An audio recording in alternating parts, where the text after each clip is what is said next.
Chapter 2. The 3 days' voyage by boat and rail was irksome. I bought my kit at St. Croix on the Central Pacific Railroad, and on June 1st I began the last stage of my journey via the St. Isola broad gauge, arriving in the wilderness by daylight. A tedious forced march by blazed trail, freshly spotted on the wrong side, of course, brought me to the northern terminus of the rusty narrow-gauge lumber railway, which runs from the heart of the hushed pine wilderness to the sea. Already a long train of battered flat cars, piled with sluice props and roughly hewn sleepers, was moving slowly off into the brooding forest gloom when I came in sight of the track. But I developed a gratifying and unexpected burst of speed, shouting all the while. The train stopped. I swung myself aboard the last car, where a pleasant young fellow was sitting on the rear brake, chewing spruce and reading a letter. "Come aboard, sir," he said, looking up with a smile. "I guess you're the man in a hurry." "I'm looking for a man named Holliard," I said, dropping the rifle and knapsack on the fresh-cut, fragrant pile of pine. "Are you Holliard?" "No, I'm Francis Lee, boss of the mica pit at Port of Waves," he replied.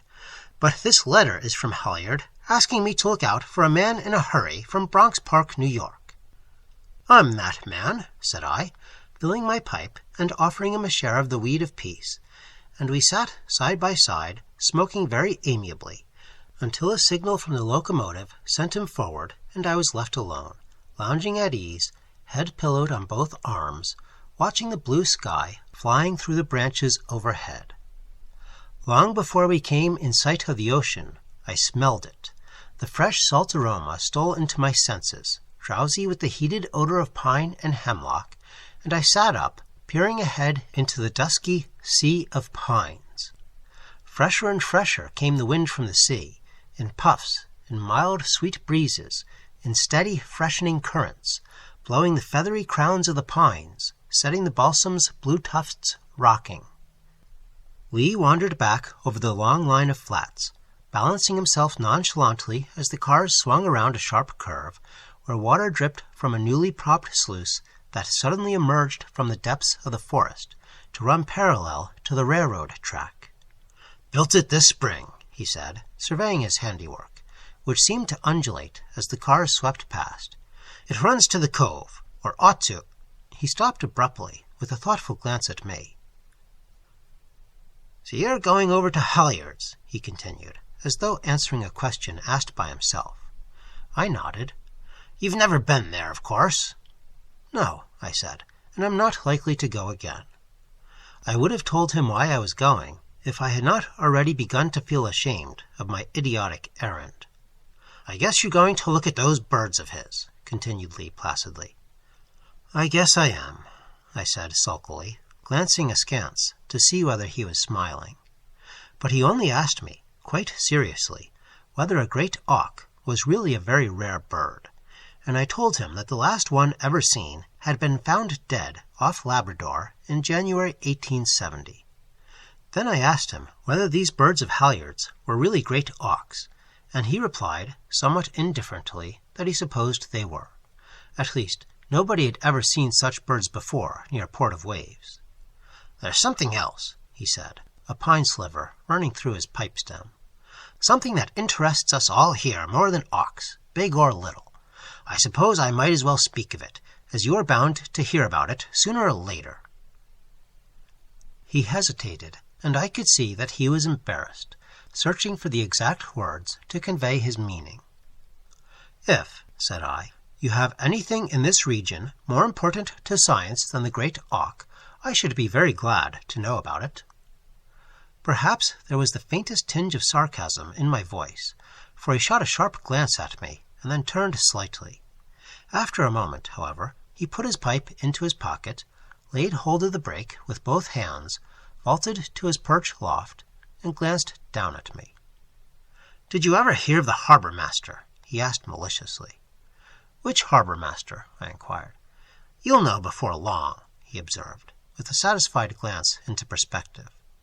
This rather extraordinary observation puzzled me. I waited for him to resume, and, as he did not, I asked him what he meant. "If I knew," he said, "I'd tell you. But, come to think of it, I'd be a fool to go into details with a scientific man. You'll hear about the harbour master. Perhaps you will see the harbour master. In that event, I should be glad to converse with you on this subject." I could not help laughing at his prim and precise manner, and after a moment he also laughed, saying, "It hurts a man's vanity to know he knows a thing that somebody else knows he doesn't know.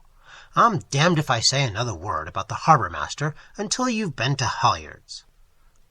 "A harbour master," I persisted, "is an official who superintends the mooring of ships, isn't he?"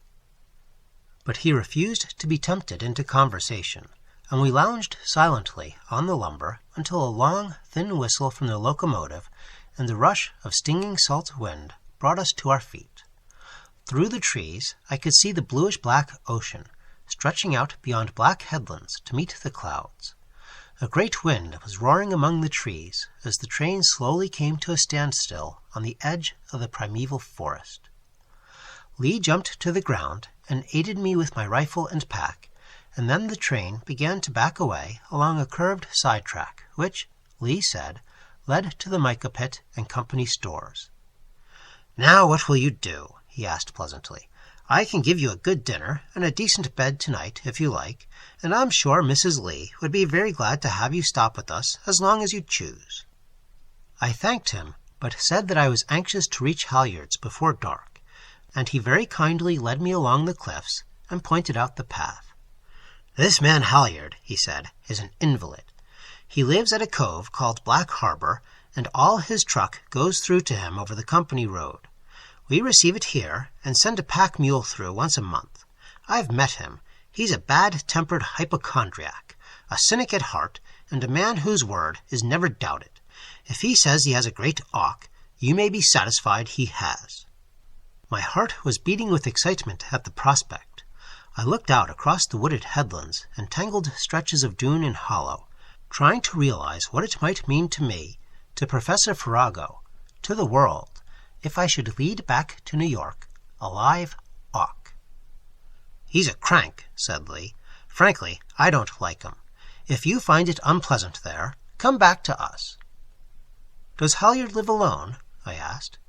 "Yes, except for a professional trained nurse. Poor thing." "A man?" "No," said Lee disgustedly. Presently he gave me a peculiar glance, hesitated, and finally said, "Ask Halyard to tell you about his nurse and the harbour master. Goodbye. I'm due at the quarry.